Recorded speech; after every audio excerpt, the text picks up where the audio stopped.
बिस्मिल्लाहिर्रहमानिर्रहीम। क्या हाल है आप सबका? उम्मीद है सब खैरियत से होंगे। तो आज मैं बहुत ही खूबसूरत हेड बो या सिल्क बो का ट्यूटोरियल आप लोगों के लिए लेके आई। बहुत ही इजी मेकिंग है इसकी और इस तरह से आपने पीसेस काट लेने हैं। ये छोटी बो है हेड बैंड के लिए। इसी तरह आपने अगर फ्रॉक के लिए बनाने तो उसके अकॉर्डिंग इसका साइज आपने बढ़ा देना। पहले हमें जो सेंटर की सिलाई लगाएंगे इस तरह से दरमियान में से होल छोड़कर जैसे मैं लगा रही हूँ इसी तरह से आपने स्टिच करना है ताकि हम जब इसको टर्न ओवर करें सीधा करें तो आसानी से हो जाए। उसके बाद ये सिलाई जो है सेंटर में इस तरह से करके आपने दोनों साइड्स की सिलाई लगा लेनी है। बहुत ज़्यादा इसका स्टिचिंग का मार्जिन नहीं छोड़ना आपने, ठीक है? ताकि इसको पलटाने के बाद जब हम इस पे हैंडवर्क करेंगे तो उसमें हमें कोई प्रॉब्लम ना हो, आसानी से हो जाए। क्योंकि हैंडवर्क के बाद ये बहुत बहुत प्यारी लगती हैं। आप चाहे तो प्लेन भी बना लें और गेंजा की बना लें। इसके अंदर मैंने कोई स्टिफ फैब्रिक नहीं यूज़ किया, बहुत ही सॉफ्ट है क्योंकि छोटा साइज़ था इसमें मुझे ज़रूरत नहीं पड़ी। अगर आपने बड़ा साइज़ बनाना है जैसे फ्रॉक के लिए या वुमेन के लिए बैक साइड पे तो आपने क्या करना है इसके नीचे फ्यूजिंग लगा लेनी है सेम साइज की और सेम मेथड से ही स्टिच करना है। अब मैं इसको टर्न ओवर करके सीधा करके आपको दिखाती हूँ कैसे इसको टाई करना है।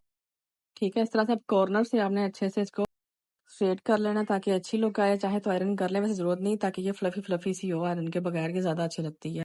लेकिन स्टिच करने से पहले सिल्क को आपने या कोई भी फैब्रिक उसको आयरन कर लेना ताकि उसमें से सिलवटें निकल जाएं। ठीक है, क्योंकि सिल्क में सिलवटें आ जाती हैं और ऑर्गेन्जा और या किसी और फैंसी फैब्रिक में तो ऐसा प्रॉब्लम नहीं होता। तो बहुत प्यारी प्यारी बहुत क्लिप्स इस तरह से बन जाते हैं। और अब जो फ्रॉक्स मैं ट्यूटोरियल बताती हैं उनकी बोझ भी ऐसे ही बनती है। तो आपने जब भी ट्राई करना है मुझे कमेंट में ज़रूर बताना कि आपको ये ट्यूटोरियल कैसा लगा। अच्छा, अब हम इस पे डेकोरेशन करते हैं। उसके लिए मैंने पर्स के साइज लिया है। एक बड़ा साइज है 10 नंबर का और एक छोटा साइज है 4 नंबर का मोतियों का। आप चाहे तो कोई भी साइज ले सकते हैं अपने अकॉर्डिंग, लेकिन ये दोनों साइज का मिक्स एंड मैच बहुत ही प्यारा लगता है। पहले मैं बड़े मोती लगाऊंगी, 4 या 3 बड़े मोती काफी होंगे। दोनों कॉर्नर्स का डिजाइन है तो इसी हिसाब से मैं लगाऊंगी। आप चाहे तो पूरा स्प्रेड कर लें, लेकिन ये डिजाइन मुझे बहुत प्यारा लगा था। मैंने फर्स्ट टाइम बनाया था, मैंने सोचा इसका ट्यूटोरियल आप लोगों के लिए लेकर आऊं। तो इस तरह से बड़े हुए जो 3-4 मोती आपने लगा लेने दोनों कॉर्नर्स पे अपोजिट डायरेक्शन में। अब मैं छोटा का इसका वो चेंज कर रही हूँ क्योंकि छोटी मोतियों के लिए डिफरेंट डाई मिलती है। आप छोटे मोती को स्प्रेड कर लूंगी इसके दरमियान में तो ये बहुत ही एक अच्छा स्प्रेड का लुक आएगा। अगर आपने ड्रेस पे भी स्प्रेड करना है तो इसी मेथड से करना है, फिर वो बहुत प्यारा, बहुत यूनिक और डिसेंट सा लुक आता है। ठीक है, नेक के जो बारबी गाउन हम बनाते हैं उसके नेक के जो डिजाइन होता है पर्लिंग का, उसके ऊपर भी स्प्रेड पर्ल का ऐसे ही करते हैं। तो ये हमारा जल्दी जल्दी में देखिए 2 से 3 मिनट में हमारी जो हेयर क्लिप है बो है रेडी हो जाएगी। जो सेंटर है इसको अच्छा सा यूनिक और फैंसी बनाने के लिए मैंने स्टोन की चेन यूज की है। ये आसानी से मिल जाती है।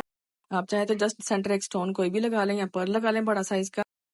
मुझे स्टोन चेन अच्छी लगी तो मैंने मैचिंग में ये लगाया है। ठीक है, तो काफी चीजें इस तरह की मिल जाती हैं जहाँ से थ्रेड नीडल लेसेस वगैरह मिलती हैं। उसी तरह से आप इसको डिजाइन करें और एंजॉय करें और वीडियो को लाइक और शेयर जरूर कर दें। कमेंट में मुझे बताएं कि आप ये कैसा लगा और नेक्स्ट वीडियो के लिए अपना ख्याल रखिएगा।